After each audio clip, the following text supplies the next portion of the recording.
Okay, let's try this again. This is Season 2, Episode 4 of Comic Book Nation, the official podcast of Comicbook.com. I am your host, Kofi Outlaw, and doing our introductions once again because we messed up the first time.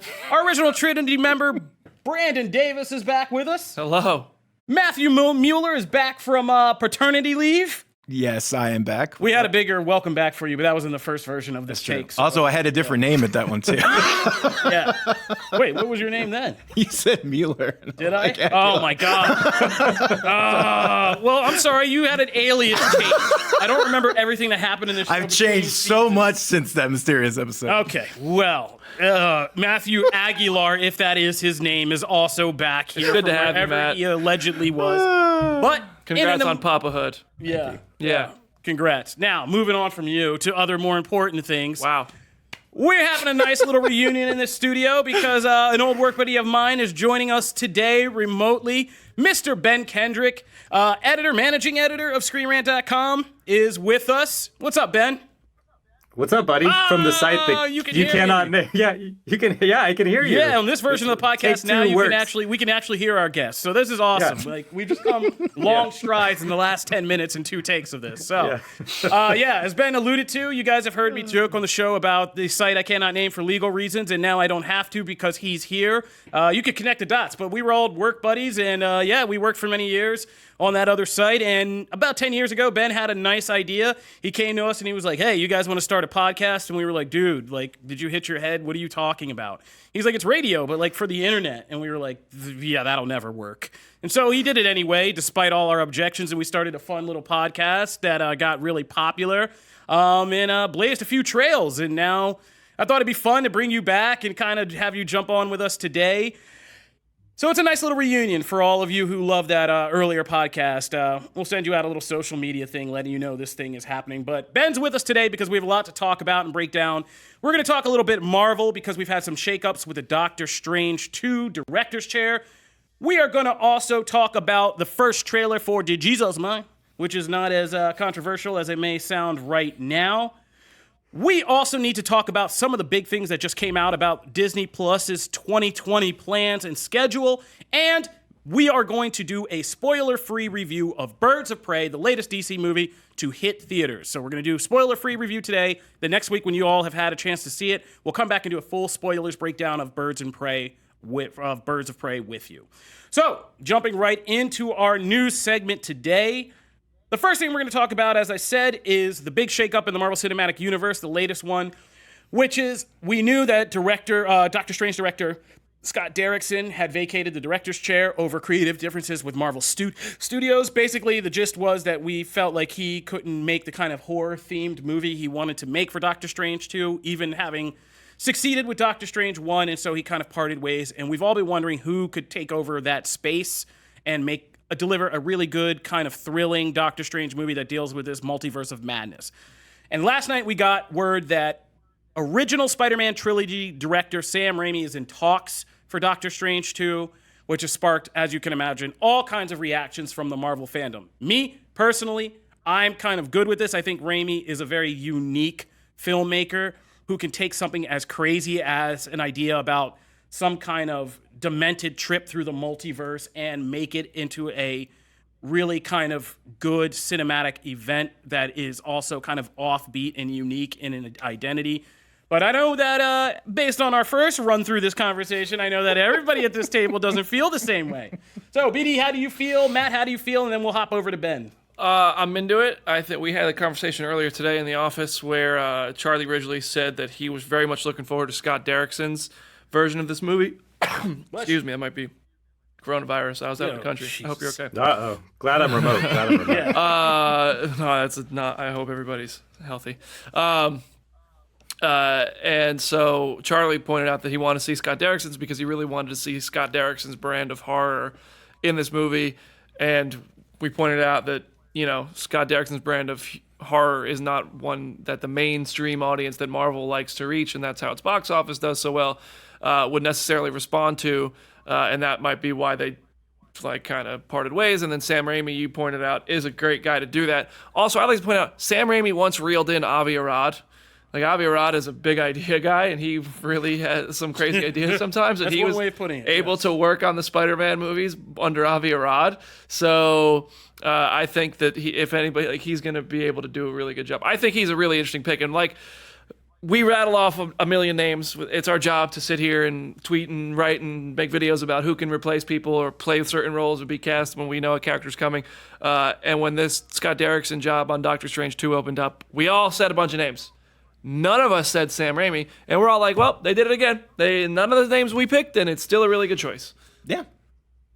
I am not as high on this now Yes, you are the traitor. now that I've had a chance to succinctly get my ideas across. I'm not as high on this. I don't hate it. Don't get me wrong. I just am not as high. I was very much like Charlie. I wanted to see Derrickson unleashed, and yes, I have had a minute to deal with the news that he's not part of this, but Raimi isn't enough of a replacement where I'm going like, okay, well, they're still going to let him do some really cool horror stuff and balance the mainstream. I look at that as a safe pick with a little quirk. Main reasons being that I've recently rewatched the first 3 Spider-Man movies, and aside from Spider-Man 3, which I know is kind of this redheaded stepchild, the first 2 don't exactly hold up when you compare them to current superhero films as we know them, to me. So I'm not exactly thrilled to see that brought into the MCU. Again, Raimi's done a lot of other things, but I haven't really liked a lot of his recent output over the last maybe 6 to 7 years. A lot of it's producing, I get that, but I haven't loved it. I look at this as a pick kind of akin to Ron Howard and Solo. It's going to be a fine movie. It's going to be a safe movie. It's going to have parts that I love, I'm sure. But overall, I look at what could have been with Derrickson, and I won't have my ceiling's not as high. Well, Raimi could make a better movie than Derrickson. He could make a worse movie than Derrickson would have, and we'll never know. I think that it comes down to, is he going to evolve with the times? He made those movies for a time in cinema that was over a decade ago, and he made them really well for the time. I was really young when I watched them. Yeah. I loved them, but everybody also I know that I watched them with, whether they were younger than me, older than me, my parents, my friends, my cousins, anybody, everybody loved those movies. They kind of were the evolution, along with the X-Men movies at the time and the Dark Knight movies at the time, that kind of set up today's kind of golden age of comic book movies. Yeah. So, but I didn't love Crawl either. And I didn't like the stuff with, like, I haven't liked his recent output even aside from those. So, like, we'll see. But I'm still going to see it. The first Doctor Strange movie wasn't that good. That's right. Let our guest get in. Ben, what do you say before BD goes in on Matt, which I do love to watch, but I want to give you a chance to kind of weigh in here. Yeah, no, I think what Matt was saying about it being the Ron Howard kind of pick is kind of along where I am with it. God. I would say that I'm not as negative as that, but I do feel like it's kind of a safe pick. It might be worth it for me if this means we're going to get to see a multiverse Tobey Maguire like with this Doctor Strange or something. That could be kind of a fun way to make this all sort of worth it for me. But I'm sort of in the same boat. I feel like it's not the most exciting choice. And what was cool about Derrickson was he was an exciting choice. And he was unique to the MCU. And I don't know that this is really going to be as much that. This feels like a bit like, I don't know, kind of like the sort of thing that they would do when they don't have Scott Derrickson. My God. Matt, just... We need to have you on more often. When I threw Ben to you, I never expected him to agree with you in any kind of way. That's not what I wanted. I don't see how how Scott Derrickson is like such a bold choice. He made the first Doctor Strange movie, and it's one of the most, it's a fine movie, but it's also one of the most forgettable MCU movies. Also, like Sam Raimi, I mean, you guys are like, I feel like Sam Raimi lived long enough to become the villain. Like, you're talking about the dude who made Evil Dead, like a safe choice. When the hell did we get to this age?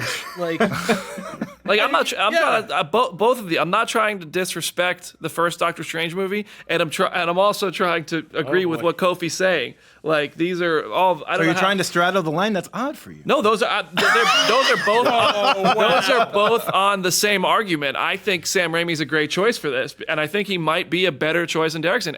And I like Derrickson, but I don't know why you guys are so convinced that Derrickson was the only person who could make a great Doctor Strange. Dude had made when he already made a very. It's almost crazy that nowhere in our discussion did we actually say those words. We never said he can't make a good movie. We never said it won't be fine. I said I don't like. Choice. I think he's a safer choice than Derrickson. I'm saying the dude who made Evil Dead, Drag Me to Hell, and all those movies is like that's not one a safe choice. Okay, one Evil Dead was like some of these movies you're quoting were not like last year. They were a while ago. So I'm saying like yes, I am interested to see what he does now.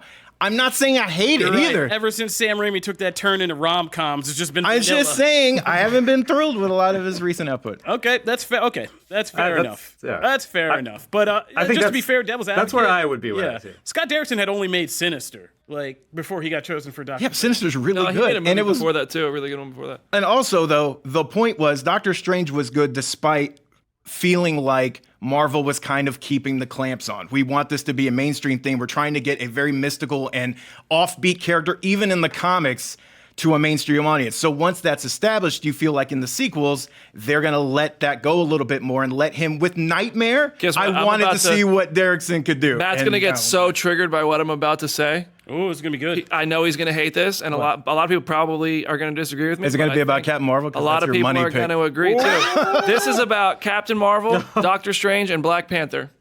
The Russo brothers made all of them more stylish and interesting.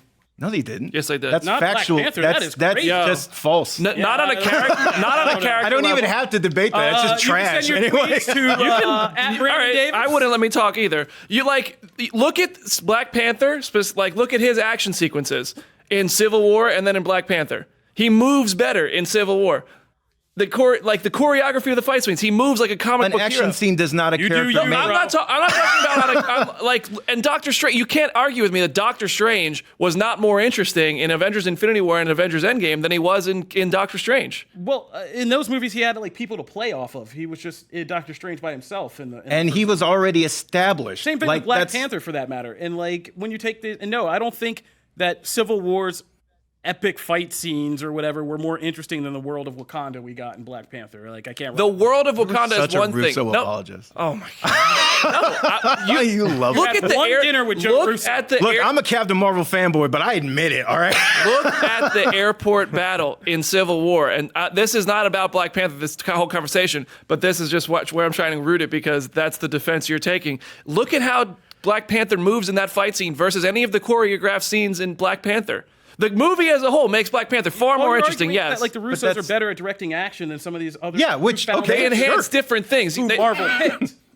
in two movies with less time with Doctor Strange, they made him as a character more interesting. Okay, but you're also leaning on the crutch, and we're not going to get too far into this, but you're leaning on the crutch that everything you're saying are all these epic Marvel character team-ups, which are inherently more interesting and able to build into much cooler things than just an entire solo movie about one character. So, I don't. Black Panther looks awesome when he's just fighting Iron Man and everybody else. There's ways you can make that fight more interesting than when he's just trying to do standard action sequences in a movie. I feel like we should let Ben talk because he has good opinions.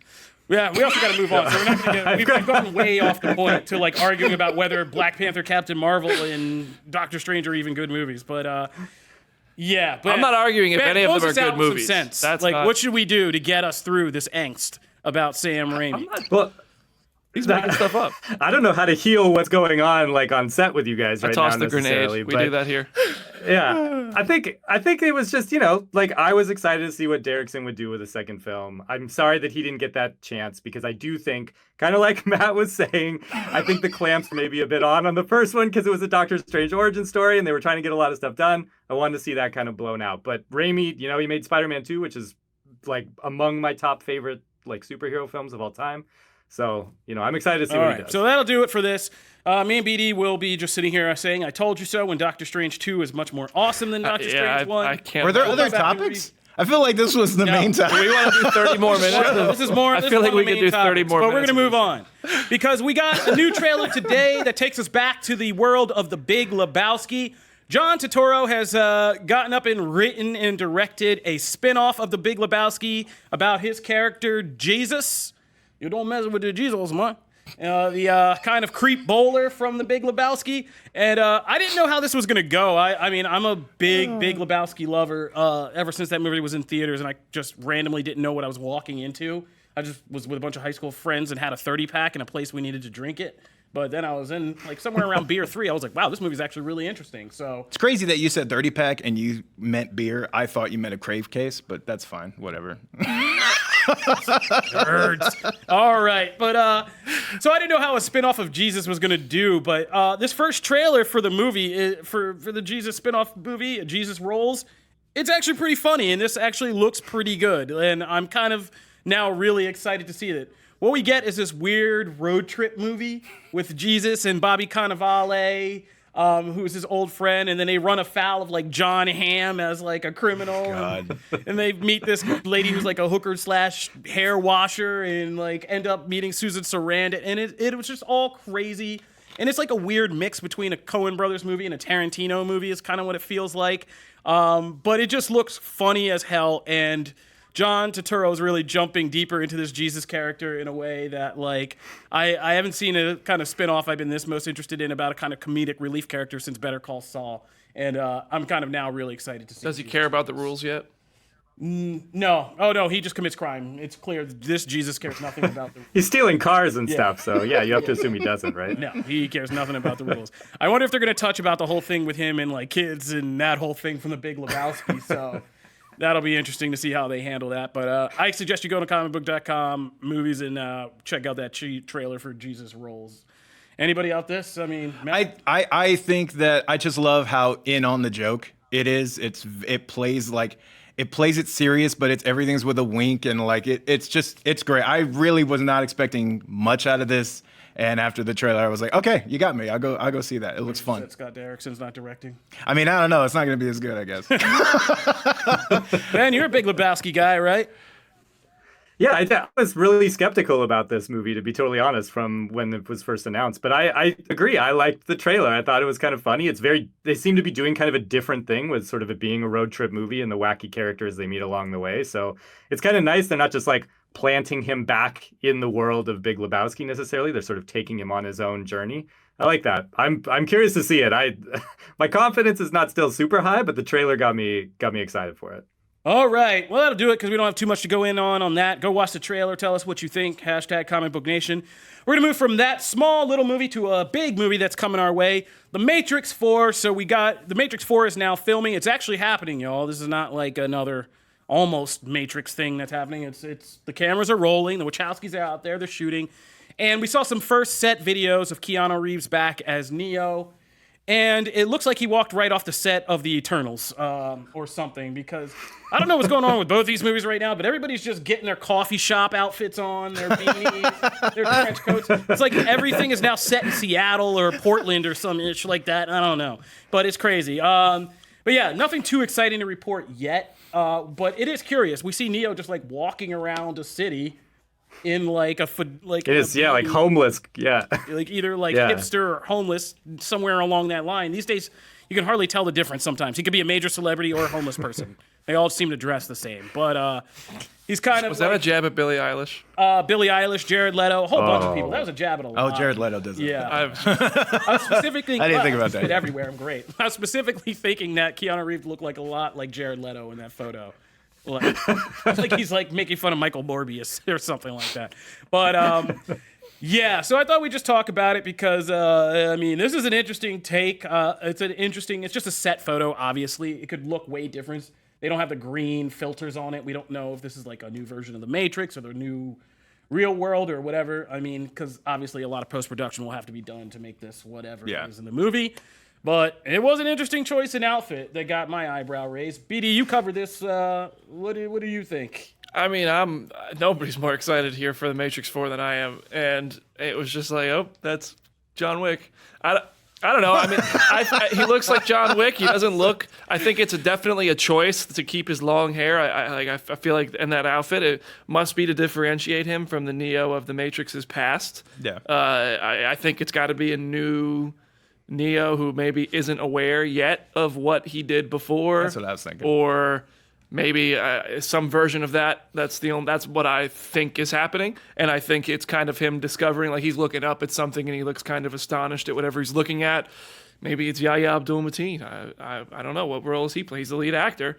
Dude, I mean, Yahya is everybody important. He could be the new Neo. Maybe it's Dr. Manhattan. Dr. Manhattan. Yeah, but I mean, I'm interested to see when this kind of assembles into a team because Carrie-Anne Moss is back too, which I'm super excited about. Like when you have Neo, Trinity, and whatever Yahya's character, we don't know his name, right? No. Like the name of Yahya's character, whatever the name of his character ends up being, when you see them as a trio. Not Morpheus. Not That's Morpheus. his name right now. But I mean, and whoever else ends up being on their little team, like seeing them, are they going to be in all black leather, long coats again? Is it going to be something new for today's modern styles? Whatever it is, that's what's going to get me excited. This is like, oh, cool. They're actually shooting the movie. I'm excited because I didn't believe it would happen, and I think it's a new Neo. Okay, yeah. New Neo, who dis? Yeah, just following that white rabbit. Yeah. So, I mean, I thought we'd just talk about this because we haven't touched on the Matrix 4 in a while. And while this is all going down, there's been a lot of casting news. Like, nothing earth-shattering, but, like, some pretty recognizable faces. They got iZombie actor, something Caldwell. I forgot his name. I just had it. And Andrew Hugo Caldwell. Weaving's not coming back. That's, Priyanka Chopra. that sucks. They're bringing back the Meryl Vingian is suspected to be back. That guy. One of the actresses from Sense8, I forget her name. Is Harold Perrin there's going two back? actors from Sense8. The guy who played the German there's- dude, and then the Latin girl who was friends with the gay Latin actor dude. So she's in it. Yeah, I mean, they've been loading up this cast. Jonathan Groff. Yeah, Lance Reddick. Or no, that's John Wick. Sorry, Yahya Abdul-Mateen. So like, yeah, I mean, they got a pretty stacked cast in here of like some solid actors, and I'm kind of really curious what the story angle is going to be.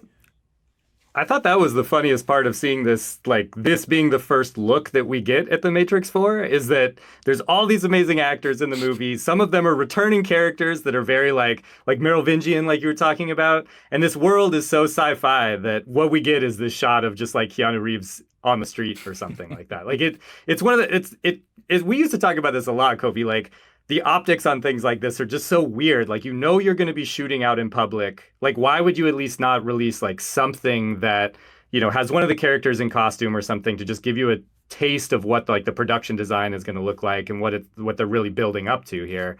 But, you know, I mean, this was funny from that standpoint, but I mean, like that question within Warner Brothers leads me to like the Batman just started shooting. Do they not care about that stuff, or are we going to get a Batsuit soon? Are we going to get Matrix 4 costume stuff soon? Yeah, Fox does it really well. Yeah, they did it with Cable and Deadpool. Yeah, and they Domino. know when they're going to start shooting to get ahead of that exactly. stuff, and it's just like that's it. Yeah, like just get ahead of it. Like, Right. Yeah, so people see the set photos and say, okay, but imagine this, and like give us like a promo image, because if you're out shooting in the streets, you've done costume tests. Just do it, like a production start announcement with a couple of images so that we can use them instead of having to use the leak. We probably wouldn't even cover these leaks on Instagram if we had official photos. Yeah, so exactly. open up the Matrix, let us in. Yeah, we would. So we'll be keeping an eye out now that it's shooting. We're going to be getting a lot of this stuff coming at us, so we'll keep you guys informed about all that. We're going to take a break, but when we come back, we're going to get into our deep dive segment where we are going to be talking about the new Disney Plus Marvel or Disney Plus general plans for 2020, plus our review of Birds of Prey. And since Matt is back, he's going to take you guys through what new comics are here this week. So stay tuned for all of that. Okie dokie. So now that we are back, let's talk about Disney Plus. So BD's been pretty vocal about how Disney Plus needs to step its game up. Disney, if you're listening, that's what BD said, not the rest of us. But I haven't opened that app since 2006. Stop it. But no, you were one of the people who was like, you know, after The Mandalorian was like, why do I still have Disney Plus? And like, because I got tricked into a 3-year subscription. And so now 3 years. Yeah, they offered a 3 years. Oh, that's right. You got the $4 a D23 month if thing. you were at Yeah, you got the D23. D20. And I was like, oh yeah, I'll I got the take it. Verizon free year. I have Verizon. I can't even use my free year with Verizon because I signed up buddy. at D23 before I knew about that. Yep, thank you, Verizon. I was paying monthly until my wife was like, nah, and she got us hooked up. So you thought you were going to D23 for scoops, but they got you. Got my all money. right. And I said thank you. Yeah. That's the worst kind. Thank you, sir. Can I have another? But people were kind of lamenting that Disney Plus was dried up. And I mean, arguably, if you are in kind of like the 18 to 35 demographic and you're just still like a single or just married adult who doesn't have kids running around like I do, then it's understandable that, like, yes, after The Mandalorian, you probably don't click on to Disney Plus as much. But that's all going to change in 2020, so strap yourselves in. So we found out some crazy new things. First and foremost was the schedule that we're going to get, which we were all kind of speculating and wondering about. So Disney Plus is really going to make its move in the fall, where we're going to get 6 episodes of The Falcon and Winter Soldier on August 20th. Then we're going to get new episodes of The Mandalorian Season 2 on October 20th, I believe, is it? They have the date? Yeah, it's October 20th, yeah. Oh, okay. And then we're going to get Wanda Vision sometime, is it like December 20th, I believe, or sometime around that Christmas late year. Whoa, it's coming that late. Yep. Okay. Yeah. So It's like basically... WandaVision's coming this year. Woo! WandaVision's coming the end of December. Oh. I didn't know that one. Yeah, I mean, it's the catch-22. But basically what it does is it creates a block where you have to have Disney Plus from basically August through the end of the year. And for no time until then. Yeah, I mean, arguably, if you're in BD's situation, it might be a When hard does Loki stretch. That's That's 2021. 2021. Yeah. Yeah, that's the thing. You make a good 2021. point. Like, if you don't have kids who are watching cartoons, or you don't just have a huge level of nostalgic appreciation for the classic Disney stuff, which, I mean, I think it's cool, but I don't rewatch any of it, I have no reason to open the app until August. Yeah, I mean, I'm sure they'll find some ways. Yeah, I mean- they'll get you back in there. Maybe, hopefully. They're not even putting Lost on there. They sold it to IMDb. Yeah, nobody wants that. We want good TV shows. What? Did you really think it wasn't going to happen? Ben has something to say here. No, yeah. I mean, I was thinking back on our conversation before we actually even started recording, where we were talking about kids, and like everybody here at the Screen Rant office, like that has kids, loves Disney Plus because they just plunk their kids down in front of that thing. Yeah, it's safer saves your than life. YouTube, that kind of thing. But yeah, for someone like me, I just got a wife, and she barely is interested in watching The Mandalorian. Like once I watch The Mandalorian, there's not a lot for me on there either. So I am excited about this slate because it shows at least there'll be something to be bringing me back. You know, it sounds like once a week at least or something once we get into the fall. Now, I will say, in that vein, I don't know when the release date is, but isn't the Lizzie McGuire revival coming this year? Isn't that 2020? I don't know about that. I think that is coming, don't ask me. and my wife is extremely excited to see the Lizzie McGuire revival. Also, I know they just said like High School Musicals, whatever season 2 is coming. I will just say, if you are looking for something, I just recently started rewatching Gargoyles, and the first like 5 episodes hold up extremely well. I was like very surprised. I thought it would be trash. It The was high not. pitch in your voice convinces me you're lying. No, it's really good. Even my wife was like, "I'll watch this with you." I was like, "Yeah, that's YouTube's right." been laughing at newborn, though. I think anything's like interesting to you right now. I mean, well, it's partly, yeah, it's fair. There you go. That's very I've fair. been there, but no. So yeah, so we knew like I mean Disney Plus shot out of the gate early, and they wanted to get ahead of these streaming wars. They're still not messing with Netflix. They've gotten 28+ million subscribers since October, but they're still not eating Netflix's lunch. Netflix is still holding strong because people are set in their Netflix has ways. new content 4 times a week. I don't know how Netflix makes any money. They produce so much, and then Disney doesn't produce anything. Well, I don't think that's neither here nor there. I think people are just set in Yeah, their ways. that's just so a like thought I your was grandma thinking out knows, loud. like my mom knows that streaming service is Netflix, and that's it. And to her, that's the end all. Yeah, there's a button on her remote, right? Yep. Exactly. So like now it's so integrated that It's like gonna be YouTube. hard. It's gonna just- be yeah. much harder to dethrone them than initially thought. And I'm interested to see like how these smaller streaming services like HBO Max or Peacock even hope to like make an impact. Or Yeah, but also like you talk about Netflix, and Netflix takes so many chances, and they're creating their own IP. Like, is Disney Plus going to have a Stranger Things? Not that Six Underground is a good movie, but a Six Underground, which is an original movie, not based on anything that came before it. Like Netflix has so Probably many. not. Probably Like, not. I can't see Disney doing that. Disney's going to keep it until on. Pixar starts producing movies for Disney Plus. But to be fair, Yeah. Netflix, to be fair, that's not necessarily a negative to Disney because who else has the IP sitting on the IP that Disney is? Yeah. Like if you, Well, I mean, yeah. Netflix got They spent rid of everything billions and to went gather those original IPs, to yeah. get rid of paying licensing fees and like get out of that market. They did it as a answer to the market. Right. Disney has so much IP, like, yeah, they can't make, or they're not going to make any original stuff, but they don't have to. They Right, but I'm literally just saying have- that's the advantage Netflix has and what they're going to have yeah. to rely on. Oh, no doubt. You know, That's what's going to keep them alive. And if you haven't watched The Circle, it's really good. I don't know about that, but Circle's so good. okay. Well, we're seen getting that. off It's topic. a reality show.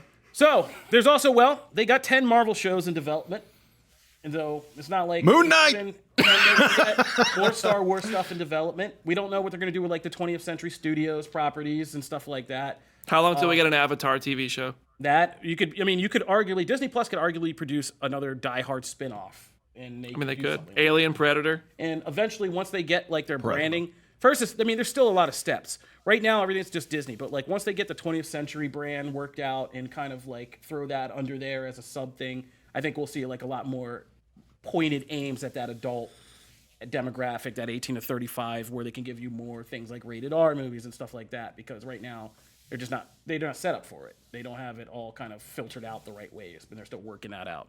But once that hits, I'm going to be interested to see what it becomes. Yeah, I agree.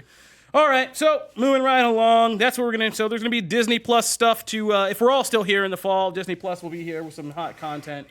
Yeah, you look at me like I'm crazy. Where am I going? We just avoided World War III. Do you understand what January 2020 was trending on Twitter? World War III, coronavirus. Exactly. Like, we're not doing too well in 2020. We lost far, Kobe. Guys. We lost. There's been major tragedy, major anxiety concerns, things going on. So, like I said, if we're here in the fall, then we'll have a Disney Plus block. Oh, sorry, you're a new parent. I shouldn't be telling you. He missed It's all very this. pessimistic for me right now, but okay, cool. We're gonna be here. Everything. Don't worry. It's gonna be fine. Jeez, all right. We're good. We're good. The world. Well, is let's not talk about on how fire. the world is going in a right is. direction with Birds of Prey. We're gonna move right along. Birds of Prey. Ben and Brandon have both seen Birds of Prey, so they're going to take us through a little non-spoiler review of the movie and tell you guys whether or not you should still be jaded about that DC movie curse, or if this is kind of breaking the mold in delivering us. After Joker kind of delivered something new, is this movie kind of not at all like Joker, obviously, but delivering something different from the previous DC kind of universe that we got with Suicide Squad, Batman v Superman, and is this kind of another step in the right direction? So take it away, BD and Ben. Oh, it's the same exact movie as Joker. I'm just kidding. They have nothing in common. They literally have nothing in common. I really thought you set off another grenade right No, there. I'm just kidding. No, it's I like this movie. I thought I didn't love it. I thought it was good. I did not like the first act, and I was really worried that I was just gonna report back and be like, oh, this movie sucked. Everyone's gonna be mad at me for saying this movie sucked, but I just didn't like it. And then if there's a moment at the end of the first act, it does kind of. I don't think this is very spoilery, but it's very Deadpool-esque in its storytelling, especially in the first act. Both in fourth wall breaking and in how Deadpool does the whole I'm going to tell you the story of how we got here thing. And when it gets to the payoff of how we got here, that's when it really starts rolling for me. You get other characters. I think Margot Robbie as Harley Quinn is great, and this isn't a jab at her. I'm saying she's great. I think the other characters were better than her. I think she's the weakest link, but she's still very good. That's just how much I liked Huntress, Canary, and Renee Montoya. And it's just wild. I mean, it didn't have to be R-rated. I think you could have got the same quality movie without an R rating. It has a few very violent sequences, especially one that opens the movie, and a lot of F words. But if you cut that out, I think you have the same movie. It does make it a little bit more fun. It is just a super fun, crazy, doesn't give an F, but gives lots of Fs ride. And the MVP for me is Ewan McGregor. I thought his Black Mask is so much fun to watch. He's so much fun to hate. This movie hates misogynistic, idiotic men so well, and it's so much fun. He plays such an idiot, this rich guy who's just cocky and dumb and just menacing, and he does it so entertainingly. It's so much fun to hate him and wish bad things upon him. There's just one sequence in particular where one thing doesn't go his way, and the thing that he wants is a bad thing, and it's not going his way, and he goes, why is this happening to me? And it's just oh, I hate you so much for wanting sorrow because you're just a dick and you're a bad person and you have everything anyway. And I thought the movie, he, opposite everyone else and what it does for these women and how badass they get to be and how empowered they are, all that, it just makes a really good second and third act and results in a good movie. Ben. Yeah, I mean, I would agree with a lot of what BD's saying. I think I liked Harley Quinn in the movie. I think it's clearly a story about her, emancipating herself from the Joker and finding value in herself and stuff like that, which is cool. But I would agree, the other characters, I wish that there was even more of them on the screen. I don't feel like we get to know Huntress as much as I sort of wanted. I think especially probably of the three additional cast members. But yeah, it is really fun. I didn't totally dig what they do with Zaz. I don't know how BD felt about that. I felt like, he's sort of a B-list character in the Batman series anyway. So, it isn't the biggest crime of the movie, but that was a bit of a question mark for me. But but yeah, Ewan McGregor's Black Mask is a lot of fun, and he's very quirky and very weird. But there's also like, especially in the third, there's also a very, very like menacing moment. There's like almost is incredibly uncomfortable to watch. I know exactly and what you're that talking about. really, I agree. yeah, and it really brings like the themes of the movie together and kind of what these women are fighting for. It's really was really powerful. And I'll say like I think the action in this is also significantly better than what we saw in Suicide Squad, like what Harley gets to do, I think especially, but we've seen it, you've seen it teased in the trailers and everything when they're all fighting together is really, really exceptional. But there's a sequence that Harley has alone where basically the police department. I don't think it's a spoiler to say that either. And like, it's a very long sequence of her fighting that is just brutal, but comical and like very in keeping with the character, the way she's moving. And it's a joy to watch. It's like, it's really, really fun. Yeah, really, I really think fun you to could watch. tell. I mean, I remember when this movie was in production, everybody was melting over the conversation of reshoots. And I think what you're talking about, a couple other scenes, like the movie benefited really a lot from bringing in Chad Stahelski, I think. Yeah, I mean, 100%. nobody knows with absolute certainty which scenes are his, but there are scenes that really look very John Wick, Very Stahelski-ish. Yeah, with Harley Yeah. Quinn at the center of it, and they make the movie better, and that's good. That's a good Yeah. thing. Like anybody who's going to complain about reshoots, I mean, So you're obviously saying on the other only movies reason they this were. movie is good is because of a man, BD. I'm just kidding, man. Kathy Yon did a great job too. Christina Hodson wrote it. She wrote a really fun movie. I don't just care, messing but with you. I'm just saying. I think Chad Stahelski, like David Leitch, benefits from having Chad Stahelski. So yeah, no doubt. But Chad Stahelski does some next level things with some of the action sequences. And also, I wanted to point out, you talked about the third act, like what the women go through. Renee Montoya's story specifically, I think people are really going to enjoy because none of it is like on the nose, like we're trying to send a message of empowerment. It just all fits really organically, and it worked so well in this movie. I really, really Plus, you like got Rosie that Perez. aspect. I love Rosie Perez to this She's day. great. Well, She's and I was Yeah, she's go great ahead. in it. Yeah. Well, I was gonna ask, like, because you brought up two characters that I'm big fans of. So Huntress, specifically, like Non-Earth 2, Helena Bertinelli, Huntress is my jam. And my worry, looking at this, and we even talked about it on the podcast before, this looks like a Harley Quinn movie, not a Birds of Prey movie. And more with every trailer that I kept feeling that way. You said she was a little underdeveloped as a character, but I mean, did you like Winstead's Huntress? I mean, does that feel like a character? I liked it a lot. I think I wouldn't even say necessarily underdeveloped. It's just she's just not on screen enough for me. Like and you don't get quite as much of her as a dynamic with the group, and we don't get to dig. I mean, maybe a little bit underdeveloped, but it's not that isn't because what's given to her is bad and she's underdeveloped in the way that you would say like an underdeveloped character is. Yeah. It's just she's not given nearly as much time to sort of marinate as like we get with Harley. Behind and the scenes I think question, that's the only. do they keep her and Ewan McGregor largely separate in the movie? Kind of. Yeah, they don't share. The two of them do not share much screen time. Because they can't. Why? Right. Oh, you don't remember that? No. Oh man, so like right before this movie shot, which is why I was shocked when I heard the casting. So like right before this movie shot, Ewan McGregor did that season of Fargo where he played those two twin brothers, and the loser one, like was his lover was Mary Elizabeth Winstead, who played like a kind of Midwestern would-be criminal, like in the Fargo tradition. And they actually like hooked up on set during that to the point where they got like spotted out by the paparazzi, and that like wrecked Ewan McGregor's entire marriage. And like after that, like didn't know right that. after that, know they that. broke up again, and after like Fargo was done, they broke up. Did not know that. Yeah, and totally so like missed that. when they said they were both in Birds of Prey together, I was like, what? I was like, Yeah, they whoa. don't really share the screen very often. I didn't look like they shared Yeah. the set very often. Yeah, and that's why I was kind of curious about that, because I've heard about didn't know that. performance in this being like cut down. And I was like, how much of that is the story, and how much of that was just like, I don't want to see this dude. And that's Yeah. the tea. So does this movie at all with YouTube, and I know don't want to go into spoilers, but so does this connect to anything? No, not Okay. really. This is separate. There Yeah. are some very obvious and I mean, like outright explanations of the first Suicide Squad. Okay. I mean, there are not just references. I mean, outright talking about the first Suicide Squad. It does the minimal. Like, I mean, at most a photo on the wall to set up the Suicide Squad. James Gunn's The Suicide Squad. Yeah, I think BD's like there probably are two things in particular that really will jump out at you as being like, okay, so this is in the same chronology. And one is an explanation that Harley gives of, her life up until this point, which includes events from the previous movie.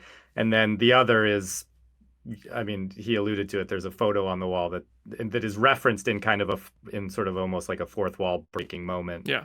That would also directly connect it. And you do see shots from the previous movie. I think when she's recalling her transformation into Harley Quinn, they do show the footage again of her like falling into the Acme chemical pit, and it's the same footage of her going down as it was on the last one. Right. Yep. So there you go. But she gives like kind of a summary of everything. So it's like if someone didn't see the first one because they heard the reviews were terrible, or they didn't for whatever reason didn't see it, no one is going to be lost when they go see the movie. You should watch Suicide Squad now this weekend. I mean, Oscar season's here again, and you should catch up on Because that makeup. What I think one of the impressive things it did is I watched this movie and I never felt an urge. Like, and this happens to me when I watch a DC or a Marvel movie. I always want to see other characters. Like, it's just fun to see more characters, especially characters you know. I never really, watching this movie, thought I wished I was watching I wish the Joker was here. Yeah. So that was an impressive feat by Kathy Yan and Christina Hodson. Do you guys now want to see a Gotham City Sirens movie where Harley Quinn maybe finds a group where she belongs? I want to see that. I want to see Poison Ivy really badly, but more so, what this movie did for me more than anything was make me want more of the actual Birds of Prey. I really think Journey and Mary and Rosie were so good in those parts. And adding to them or switching out the roster, doing anything like that, like I'm there. So Which really means you mean Batgirl. Yeah, you need Hodson to do Batgirl. You need Batgirl. And then bring... I'll say it right out. I haven't seen the movie yet, but even before that, I've been stoked. I want to see this. I want to see Gotham City Sirens. I want to see Batgirl. And then I want to see an epic Birds versus Sirens kind of team up, where they fight each other and then have to unite to kind of beat somebody. I also would love, again, because of our gray area of what the Batman, if it's connected, if it's not, whatever it is. At this point, I'm just saying it's not. Which would be interesting because one of the things I loved about the Gotham City Sirens series was how they actually had the Riddler in the books as this kind of, not really he was essentially kind of helping them and giving them assignments sometimes and helping them fund things. He was doing all this kind of their sidekick work, and it was really interesting stuff. And so it's kind of if the Batman establishes Riddler, then is that casting stuck? That brings up some of those, but I would love the Riddler to also be involved. At this point, I think the Batman should be its own continuity. Yeah. Whatever gets thrown into this leftovers of the DCEU should be new cast. So would you be okay, though, if the story comes up organically and the opportunity presents itself to have Robert Pattinson's Batman movie existing on its own plane of cinematic continuity, but also bring back Ben Affleck for this story if you want to incorporate more Gotham, more Batman? Yeah, I would. Because I'm all for that. Yeah, I'd be totally I don't for care. that. And I don't care if the average moviegoer can wrap their head around that. I'm all for it. I'd be they can do it. We got through Joker successfully. Everybody understands. Everybody's cool. I don't know if everybody understands. Well, I mean, I've encountered some people, man. As Matt points out, there is a lot of dumb people that he's always yelling at, and they don't. And but the majority, but you can't leave the majority gets it. Yeah. So, I mean, after the Dark Knight and the Dark Knight trilogy and seeing how that worked out, just keep it on its own and just make this its own. I'm cool with it. Batman has enough characters to make his own little mini universe. Yeah, and this is the biggest, most successful connective thread we got going right now from the DCEU, besides, I guess, Wonder Woman and Aquaman, but they're kind of playing standalone games right now, so this is actually connected. So let's just keep going with this thread. Margot Robbie can actually handle this. So I think the Suicide Squad is going to be a home run. Yeah, same here. I really do. I think between this movie, the Suicide Squad, and if we get a really good Batgirl movie, we're set. Yeah. Well, agreed. Christina Hodson said, I interviewed her last week. She said she confirmed Batgirl's going to be Barbara Gordon. Yeah. It's not going to be Ella J. Basco's Cassandra Cain. So, good. Because no, right. That's gotta. You can't to me. Well, anyway, there's gonna be a whole legion of people that say love Cassandra Cain, and I do too. As Finn, I don't love her as Batgirl. So it's always Barbara. So that's great news. Yeah. I mean, let's get that done and start moving this thing forward. All right. So that'll do it for Birds of Prey. Like I said, we'll be back next episode to give you the full spoilers breakdown of the film.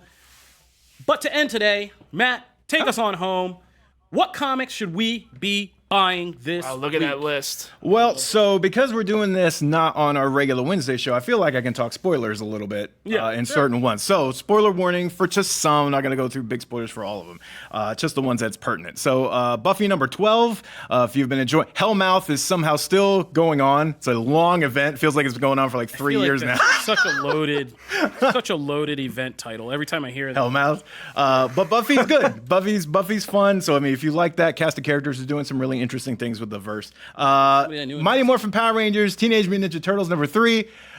This series is balls to the wall fun. Casey Jones shows up. I thought you were full of crap, but when you were gone, I had to look over some of these things, and it is pretty fun. It's fun. Casey Jones shows up in this, and it's like we already have a Green Ranger Shredder. Yeah. Next issue, or this issue at the very end, teases that the Turtles and April O'Neil are going to get their own morphers and become the new Power Rangers. So you're going to get a bunch of cool designs, which you should very much pay attention to Comicbook.com for. Hint, nudge.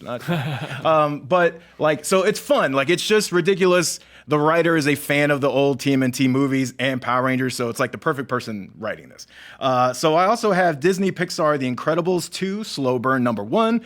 For the younger group, they've been putting out some really fun comics that are great for all ages, so definitely check that out. Predator Hunters 3 number 1, new series set in the Predator universe, so if you're into that.